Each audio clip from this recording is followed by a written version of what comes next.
E aí, galera, beleza? Aqui é o professor Wagner Santos, professor do Estratégia Militares e do Estratégia Vestibulares, falando com vocês diretamente da capital nacional, falando diretamente da capital do Brasil, Brasília, essa cidade maravilhosa, fria e seca, e de onde surge a nossa aula de semântica. Hoje a gente começa a pensar em algumas coisas já com relação a algumas coisas relacionadas com os cursos do próximo ano.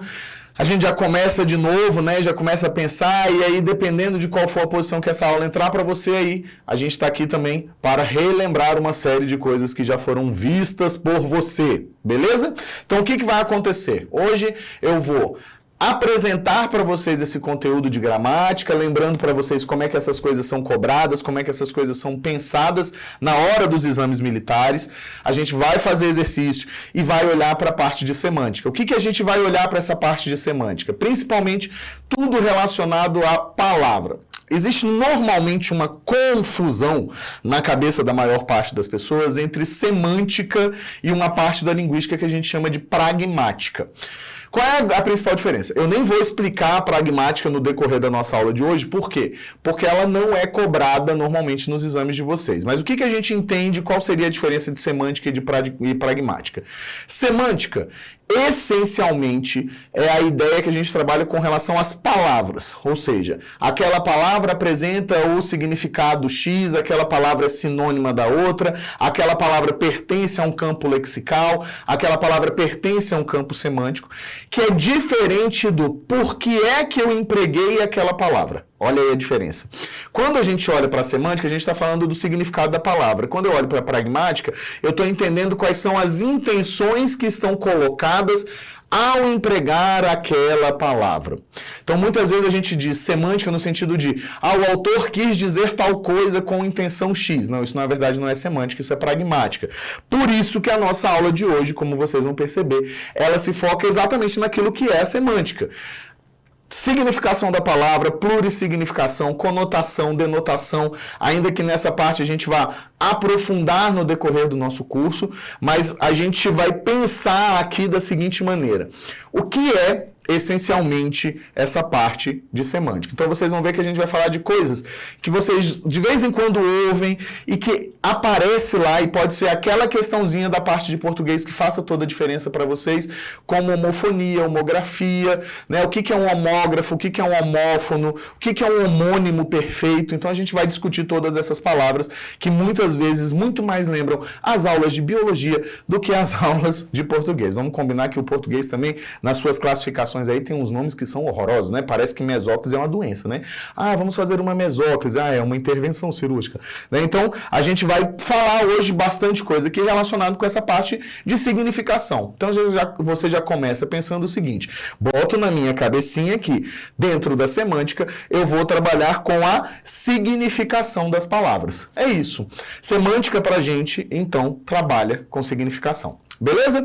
Para a gente começar, eu vou jogar aí para vocês para a gente entender o seguinte: qual é o conteúdo de português que a gente tem aqui e como é que esse conteúdo de português é separado dentro dos exames de vocês, beleza? Dá uma olhada aí no slide, vamos lá.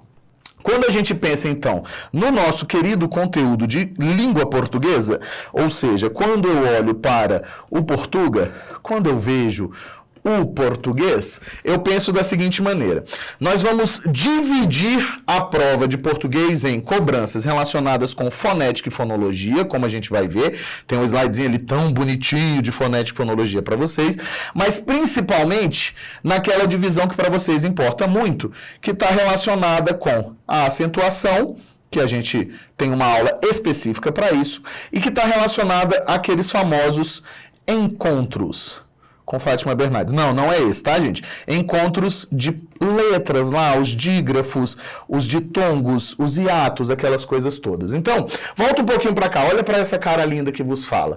O que a gente vai pensar? O que a gente vai pensar especificamente, tá? A gente vai pensar que, basicamente, na fonética e na fonologia, o que a gente vai ter? A gente vai ter aqui um processo de colocação de acentuação, de fonemas, de junção. Ah, é um ditongo, é um hiato, é um tritongo. Ah, não, o que eu tenho? Tem um dígrafo, tem um encontro consonantal. O que são essas coisas todas? Como eu comecei dizendo para vocês, no Colégio Naval e nos demais exames relacionados com as carreiras de marinha, não cai isso aqui, despenca, tá? A gente vai perceber, inclusive, quando vocês pegam lá o nosso material, vocês percebem que a maior parte dos nossos exemplos são retirados exatamente das provas da Marinha, porque eles cobram muito isso. Então, fonética e fonologia vai estar relacionada com isso. Lógico, vou aprofundar para você daqui a pouquinho ali, só para você ter uma ideia, você ter uma noção mais digamos, completa, vamos dizer assim, uma visão mais completa de como funciona a sua prova. Então, em fonética e fonologia, o que a gente tem? A gente vai ter, essencialmente, uma construção, que é uma construção básica de acentuação, encontro consonantal, hiato, separo, não separo, como é que eu acentuo isso? E aí entra aquela que todo mundo chama de nova reforma, mas que já está velha, já está caducando, já tem 11 anos que foi aprovada, que é a última reforma de 2009. Então, isso também afetou tanto a fonética quanto a fonologia. Beleza? Voltando lá, vamos dar uma olhadinha em mais um dos nossos elementos. Estilística. O que a gente vai entender como sendo estilística? Dá uma olhada aí no nosso slide, galera. O que a gente vai entender como sendo estilística? Estilística está muito relacionada ao formato do texto, como a gente vai ver. Então, quando eu penso no formato do texto, eu vou entender como estilística, por exemplo, o fato de alguém ter escrito em prosa e não ter escrito em versos. Eu vou entender, por exemplo, uma manutenção de versos decassílabos durante toda a poesia, então isso aqui ajuda, principalmente naqueles exames que cobram aí literatura, né? Afinal de contas, o estilo de época, como é que isso funciona? Ah, não, esse autor emprega da forma X, esse autor emprega da forma Y, né? Então, dependendo de como for, a gente consegue fazer isso de uma forma bastante tranquila e perceber todas essas coisas como a gente vai ver.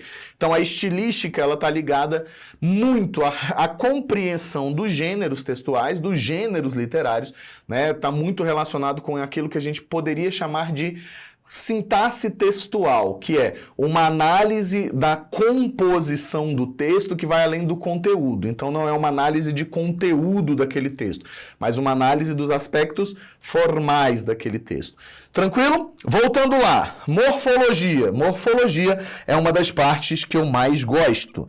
Na verdade, vou ser bastante sincero que eu sou muito sintaticista, eu gosto muito de sintaxe, afinal de contas, fiz até um tal de um mestrado e faço um doutorado nesse negócio, terminando esse negócio aí, se Deus quiser, no ano que vem. Mas a morfologia me chama muita atenção, porque ela se divide essencialmente em classes de palavras, que está muito relacionado, mas muito relacionado com a parte de sintaxe, e ela se fundamenta também no processo que eu mais gosto. Aí eu gosto pra caramba, que é formação de palavras. Eu adorava dar aula na UNB de morfologia, porque eu me divertia com essa parte de formação de palavras, dava uma viajada, ficava olhando aquela coisa toda, né? Então, volta aqui comigo um pouco. Na morfologia a gente tem essas duas partes. Depois isso aqui vai aparecer bonitinho ali para vocês, só para vocês terem uma ideia, né? Uma ideia um pouco mais completa de como é que essas coisas funcionam. Então, mas na morfologia, nos exames de vocês, ela é cobrada de duas formas distintas. Ela fala muito sobre a classe daquela palavra. E aí eu vou dar uma dica, principalmente quem? Não precisa nem olhar para o slide, não vou nem crescer o slide para vocês. Principalmente nessas duas palavrinhas aqui, ó, o que e o se. São duas das palavrinhas preferidas para análise morfológica. Por quê? Ela consegue apresentar uma variedade muito grande de classificações morfológicas e a gente, no decorrer do nosso curso, a gente vai falar de morfologia, então a gente vai se prender muito nesse pronome, e o ser também consegue fazer muita coisa. Então, o que consegue ser? Conjunção integrante, com pronome relativo, conjunção subordinativa, conjunção coordenativa, partícula expletiva, consegue ser tanta coisa, gente, mas tanta coisa que me dá até uma canseira só de olhar para o quê? O ser é a mesma coisa, índice de indeterminação do sujeito, que vocês tanto gostam, partícula passivadora, que vocês tanto gostam, essas coisas todas que vocês tanto gostam, né? Então, a gente percebe percebe que há uma cobrança muito grande relacionada com essa noção da morfologia. Além, e aí isso é muito importante de vocês perceberem, que processos de formação de palavras também são muito cobrados, beleza? Aqui na nossa aula, qual é o nosso objetivo? Falar sobre a semântica especificamente. Mas eu estou dividindo para vocês entenderem onde a semântica se encaixa nessa história, tá? Então a gente vai dar uma dividida aqui para que a gente consiga entender onde é que a semântica consegue se encaixar e como é que a semântica consegue participar desse processo. Por que que a gente está fazendo isso? É importante dizer. A gente está falando isso porque, e está partindo desse pressuposto, porque a gente vai perceber o seguinte: analisar a língua portuguesa de forma, digamos, separada, né? Ou simplesmente olhar para ela e falar assim, isso aqui é só semântica, isso aqui é só sintaxe, isso aqui é só morfologia, é muito complicado. Por quê? Porque, como todo sistema, a língua portuguesa acaba sendo um sistema necessariamente vivo e que em que as partes vão se interligando, né? Sabe aquela teoria, vamos sobrar um pouco aqui agora, sabe aquela teoria do corpo social, do Durkheim, que a sociedade funciona como um corpo em que cada parte tem sua função e aí todas elas formam um corpo? É mais ou menos a mesma coisa. A gente aproveitaria e faria aqui uma analogia com relação ao Durkheim pensando nisso. A língua, né, qualquer língua, mas no nosso caso aqui a língua portuguesa, ela é formada por partes que, quando somadas, conseguem formar um corpo. Que corpo é esse? A língua portuguesa. Sacaram? Então a nossa ideia é exatamente trabalhar com vocês aqui uma noção inicial de tudo isso, para se focar onde? Essencialmente para que a gente possa se focar na semântica. Por isso que nossa aula se chama, conceitos básicos mais semântica. Sacaram? Porque eu saio dos conceitos básicos, vou lá olhar e relembrar tudo isso que a gente já falou aqui e a gente chega aonde? A gente chega especificamente na semântica e aí relembra uma série de coisas para vocês. É um grande remember, ok? Vamos dar uma olhada aqui no slide de novo. Então, o que a gente vai ter? Na ortografia, o que a ortografia faz na nossa vida, além de atrapalhar? O que ela faz com que a gente sofra? A ortografia está relacionada literalmente à escrita e aqui a gente vai ver que tem muita importância com relação à semântica, porque dentro da ortografia a gente trabalha com vocabulário. Eu vou comentar com vocês no decorrer da aula que o que a gente tem aqui? Lei, né? Então, no final das contas, o que acontece? A gente vai ter lei que determina como é que a ortografia funciona. É a única parte da língua que é determinada por lei mesmo, galera. É um sistema legal. Está relacionado, tem uma lei lá, que é onde está aprovado, por exemplo, o nosso novo acordo, que não é tão novo, já é velho, né? Então a gente vai ter que olhar lá e falar assim, ai meu Deus, mas escreve com G ou com J, né? E aí, na verdade, parte de uma compreensão, né? Existem algumas formas de saber se é com G ou com J, dependendo da origem da palavra, mas vamos combinar, brother, que não dá pra gente lembrar de tudo isso na hora que a gente tá escrevendo uma redação, senão aquela horinha que a gente dedica à escrita de uma redação vai se transformar em um dia escrevendo uma redação, né? E talvez isso não seja muito, não conseguirá seguir muito. Entendeu? Beleza? Deu para entender? Então vamos lá, voltando aqui, sintaxe. A sintaxe ela anima e ela alegra meu coração. Amo esse negocinho aqui chamado sintaxe. Na sintaxe, nós estamos e trabalhamos com função. Cada palavra dentro de uma parte vai ser uma função, beleza? Vai apresentar uma função. Então, o que acontece? Essa função se relaciona com a semântica, se relaciona com a morfologia e se relaciona diretamente com a estilística. É bom que assim vocês conseguem entender por que a gente está falando de todas essas coisas aqui. Por quê? A semântica vai influenciar onde? Na estilística. Existem, por exemplo, alguns exames que gostam de cobrar palavras que são homógrafas, né, ou são homônimos perfeitos, escritos exatamente do mesmo jeito, em que cada uma dessas palavras representa uma classe diferente. Então, eu tenho um substantivo e um verbo. E aí você precisa analisar e precisa conhecer.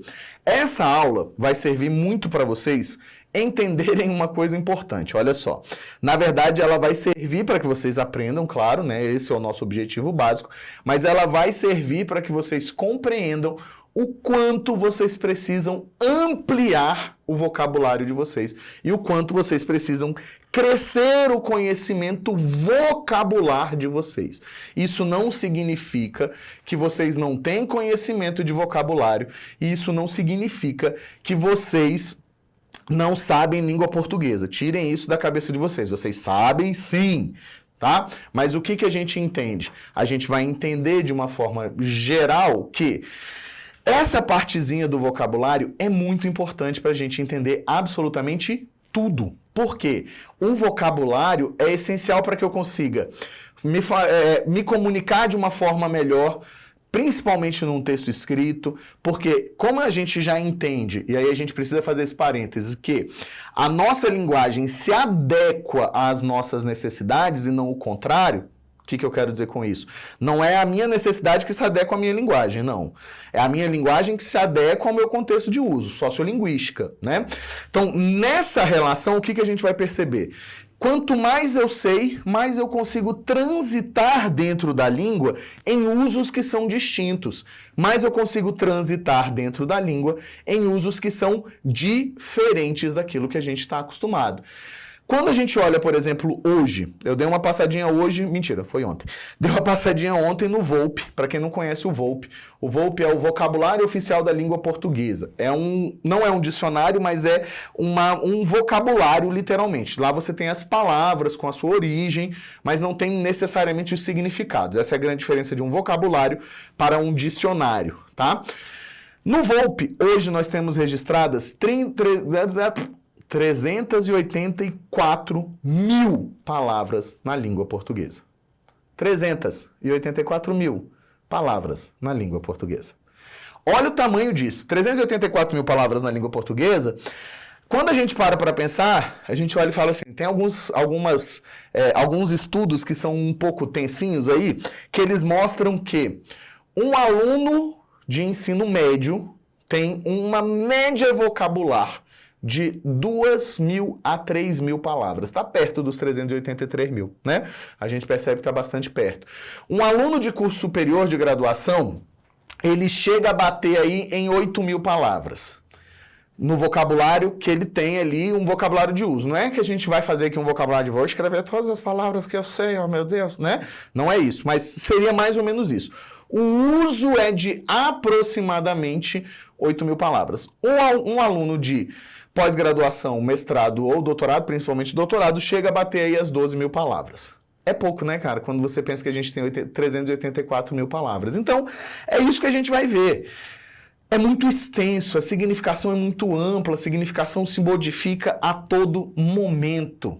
Essa é a ideia que a gente precisa ter. O tempo inteiro a gente está atribuindo novas palavras, a língua portuguesa, novos significados às palavras, além de criar novas palavras, né? A língua portuguesa, ela passa por um processo que nem toda língua passa, que é um processo chamado de polissemia.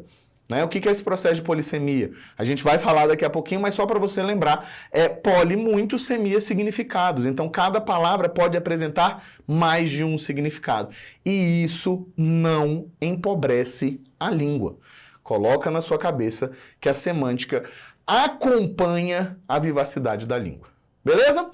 Tendo dito isso, vamos dar uma olhadinha onde? Vamos dar uma olhadinha agora na nossa parte de fonética e fonologia.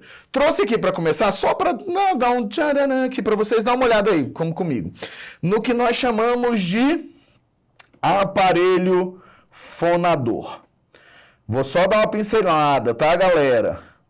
Por que eu vou dar só uma pincelada? Porque tem aula para isso específica. Mas como a gente está falando de língua de forma completa, vamos dar uma olhadinha. Aqui a gente tem uma pessoa cortada no meio, achei meio tenso esse corte aqui, mas fizeram um corte na pessoa. E aqui vocês estão percebendo cada uma das partes. Cavidade nasal, narinas, lábio superior, língua, dentes inferiores, cavidade oral, mandíbula, traqueia, pulmões, e tudo que vocês puderam perceber aqui.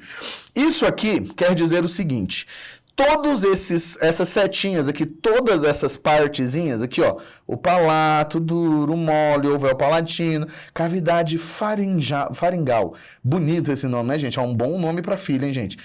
Laringe, esôfago, tudo isso aqui, a gente vai pensar da seguinte maneira, tá? A gente vai imaginar que tudo isso, assim como todos esses outros aqui, estão envolvidos no quê? Na formação dos sons das palavras. Exatamente essa é a ideia. Tudo isso vai funcionar enquanto a gente está falando. E funciona, como a gente costuma dizer, de forma ótima ou de forma perfeita. É um sistema perfeito. É um sistema que sempre, sempre, sempre está funcionando de forma plena. Então, todos os fonemas que são articulados utilizando este aparelho fonador aqui em cima da minha orelha, certo? Então, essa é a ideia que a gente vai ter inicialmente. Claro, estou aqui mostrando, já que eu falei que a gente tem várias partes, vamos dar uma olhadinha para cada uma dessas partes. E aí, o que a fonética e a fonologia vai fazer? Vamos dar uma olhada? Vamos lá. Vai apresentar o estudo dos sons das palavras. Beleza. Esse estudo dos sons das palavras, obviamente, vai envolver necessariamente o que nós chamamos de fonemas. Certo? E aí tem uma série de coisas, mas são os fonemas. A gente vai entender, por exemplo, por que a palavra dia e a palavra tia, é nesse tipo de aula que a gente entende, por que a palavra dia e tia podem ser pronunciados como dia e tia, dependendo do lugar. Beleza? Então, olha só, olha para mim um pouquinho aqui. Essas palavras, elas são explicadas, essa diferença de pronúncia é explicada por quê? Por fonemas que são articulados, então olha só, por fonemas que são articulados em pontos do sistema fonador que são distintos, beleza? Então quando eu falo tia e dia, acontece um processo de palatalização. Vou tirar uma ondinha só aqui, tá? Tá tirando onda, tá tirando ondinha. Vamos pensar o seguinte, volta aqui, eu vou precisar do nosso esqueleto com pele aqui. Quando eu falo tia e dia, essa criaturinha aqui, que é a língua, passa a encostar aqui, ó. E aí você sai de um fonema que era tia e dia, que é alveolar, porque a sua língua encosta nos alvéolos do dente, e passa a encostar no palato. E aí você sai de tia e dia para tia e dia. Sobe a língua. É isso que a gente vai aprender. É legal? Eu gosto pra caramba, né? Primeiro porque é uma variação e tem muito a ver com a parte de variação, né? Porque, afinal de contas, a gente tem a mesma palavra sem uma pronúncia certa ou errada, porque pronúncia é alguma coisa muito regional e particularizada. Leva em consideração muitas coisas. E é uma coisa importante. Pronúncia a gente não aprende onde? Pronúncia a gente não aprende na escola. Né? Lá na escola, você teve aula de pronúncia? Você sentava lá e a professora falava, vamos pronunciar. Não tem isso, galera. Tá? Porque vocês ficam falando assim, fulano não sabe falar a palavra, é burro. Não estudou. Oi? Eu não tive aula de pronúncia. Inclusive, a gente vai perceber, na verdade eu tive aula de fonética e fonologia, né? Na universidade. Mas é só para vocês entenderem o que a gente estuda aqui. Beleza? Próximo passo, o que a gente vai ter? Olha só. A gente vai entender que é nessa parte que a gente olha o modo como o som é produzido no aparelho fonador. Eis o aparelho fonador, certo? Então aqui a gente chama de articulação. Então olha aí que eu estou aproveitando e te lembrando várias coisas, hein? Então a gente chama de articulação dos fonemas. O que vem a ser a articulação dos fonemas é exatamente em que ponto do aparelho, olha só, em que ponto do aparelho esse fonema é articulado. Eu acabei de mostrar para vocês uma diferença de articulação. E faz isso em casa. Ó, fala tia, vê que a língua está encostando onde? Na alvéola, né? Na parte de trás dos seus dentes, certo? E aí quando você fala tia, percebe que a língua sobe? Então, é isso. Este é o ponto de articulação, ou seja, o modo como esse som é produzido. Beleza? Imagino que você esteja em casa agora, se tiver alguém te olhando, tá falando, essa pessoa ficou maluca porque ela tá falando tia, né? Para poder entender. Tranquilo? Vamos olhar aqui? Vamos lá. Modo como o som é pronunciado, acento, entonação, sotaque, isso aqui, principalmente, tem muito a ver com a parte de regionalismo. O regionalismo envolve muito. Aí a gente pode ter, por exemplo, aí, o falar do Nordeste, que é o dia-a-dia, versus o falar do DF. Eu vou botar aqui do DF para não generalizar, tá, galera? Porque esse dia-a-dia é muito brasiliense, muito daqui, né? Não tem nem... Não é todo lugar que a gente consegue encontrar tia e dia, né? Mas aqui no DF, a gente, inclusive, é zoado, né? A galera chega lá, você chega no Nordeste e fala assim, ah, mas vem cá, me conta. O alfabeto é A, B, C, D, R, S, T ou R, S, T? Né? Aí você vai, chega na Bahia, você tem lá que é... Aqui no DF a gente aprende A, E, I... Né? A, E. Aí na Bahia é A, E. Né? A, B, C, D, F, G. Ah, é uma confusão, meu filho, mas é uma confusão bonita. Beleza? Entenderam o que a fonética e fonologia trata dentro da língua portuguesa? Tenho certeza que vocês entenderam. Agora a gente vai olhar para o quê? A gente vai olhar para a ortografia. O que a ortografia vai trazer para a gente? Vale lembrar para vocês que... Ortografia, vou jogar para vocês aí o slide, olha lá. Ortografia, opa, tem até um meme. Ortografia está relacionado diretamente com o quê? Com a escrita das palavras. Meme é comigo, tá, galera? Então, a escrita das palavras está relacionado. Por exemplo, é jiboia com J ou jiboia com J. É com J, lógico, né, gente? Mas é só para vocês... É uma cor meio tensa, né? É isso que é ortografia. É a gente entender como é que as palavras são escritas. E aí o que vai acontecer normalmente? Quando nós temos alteração na fala, essa alteração na fala não necessariamente será acompanhada por uma alteração onde? Na escrita.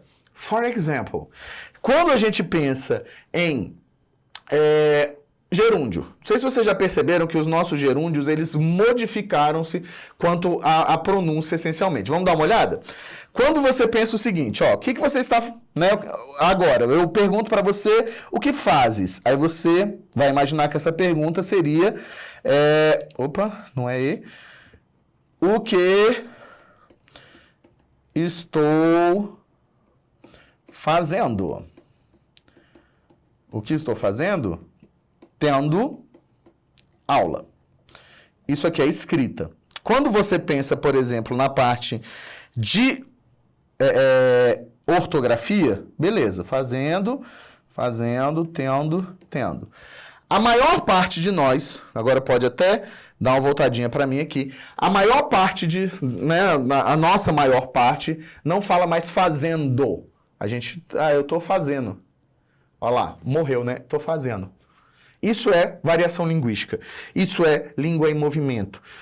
Mas o que eu quero mostrar com isso é que a ortografia não necessariamente acompanha na mesma velocidade quem? A fala. Pode ser que acompanhe em algum momento? Pode, mas a gente não consegue determinar se vai realmente acompanhar ou não vai acompanhar. Beleza? Então vamos ver o que a gente tem aqui. Vamos lá. A gente vai dizer então, vamos querido, que conjunto de regras... fez besteira, pronto, não fiz mais. Conjunto de regras relacionadas à escrita das palavras, regulada por lei, tá? Isso é importante. Tanto é que os acordos tentam, sempre por vias legais, tanto é que existe uma obrigatoriedade de uso, tá? Hoje, o novo acordo ortográfico, que já não é novo, é obrigatório, não é opcional no Brasil, porque ele foi legalizado. Claro que você não vai levar uma multa, ser preso. Meu Deus, escreveu linguiça com trema, prende o cara. Não, não é no Código Penal que tá não, tá, gente? Relaxa, calma, não desespera, beleza? Seguindo em frente, vamos lá. Tonicidade e acentuação, aqui está a parte que vocês sofrem, né? Sílaba tônica e acentuação, principalmente porque a gente tem a mania de imaginar que as palavras só têm sílaba tônica, principalmente num determinado ponto do nosso estudo, a gente tem a mania de achar que a palavra só tem sílaba tônica quando ela leva acento, não é. Todas as palavras têm um acento. O que a gente vai entender como sendo acento? A gente vai entender como sendo necessariamente a marcação de uma sílaba mais forte. A sílaba que recebe o acento é a chamada sílaba tônica, Beleza? Lógico, existe uma marca diacrítica de acentuação, né? Mais de uma marca. Beleza? Tudo bem até aqui? Vamos lá. Vou terminar essa partezinha aqui pra gente encerrar esse primeiro bloco. Bora. Emprego, alfabeto e emprego das letras. Ok. As letras têm emprego também, tá, gente? Então, alfabeto, emprego. Foi péssima essa piada, meu Deus do céu. Talvez só o Vitor ria porque ele é meu amigo. Mentira. Yuri riu aqui também. Então, o que vai acontecer? Emprego das letras, no momento atual que a gente vive, é uma coisa boa ter emprego, inclusive para as letras, né? Então, emprego das letras e alfabeto. É tranquilo, né? Principalmente o nosso alfabeto que sofreu, essa foi uma parte que sofreu alterações graves aí, digamos assim, para muitas pessoas durante esse novo momento aí da nova ortografia. Afinal de contas, o que a gente tem? Necessariamente a gente tem a entrada, por exemplo, da minha letra. Foi um pedido que eu fiz, né? O W precisava entrar. Mentira, não tenho nada a ver com isso, mas foi importante. Beleza? Vamos olhar o último aqui. Empregos fixos, empregos fixados pela norma ortográfica. Tio, trema, hífen e apóstrofo. Aí eu preciso dizer uma coisa muito importante para vocês, que é uma confusão que vira e mexe e vira, eu encontro em algumas pessoas dizendo isso, que é o seguinte: norma ortográfica é, bonitos, diferente de norma culta. A gente vai ver que a norma culta é exatamente, olha só, a norma culta é exatamente relacionada à sintaxe. Beleza?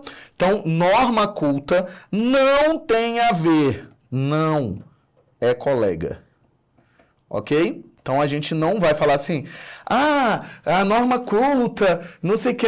Isso teve um pega um tempo atrás, eu sei que não é o nosso objetivo aqui, mas um tempo atrás uma prova aqui do CESP, uma prova da UNB, apresentou um trecho que tinha erro de ortografia, mas estava gramaticalmente correto. E aí falava que havia erros de norma. E aí essa discussão surgiu e cresceu. E aí eu não posso revelar muitas coisas, porque né, assim, a gente tem um contrato, mas cresceu essa discussão, e essa discussão chegou até o Bechara, que é o cara, meu Deus, o gramático da Academia Brasileira de Letras, e ele, muito gentilmente, eu estou brincando aqui, mas ele muito gentilmente esclareceu: norma culta significa regra de gramática, regra de bom uso da língua, no sentido gramatical. Então, quando você escreve jiboia com G, como aconteceu no nosso meme aqui, não necessariamente você fere a norma culta, você fere o vocabulário oficial. É nóis? Beleza. Volto daqui a um pouquinho, terminando esse primeiro bloco, entramos no segundo bloco daqui a pouco.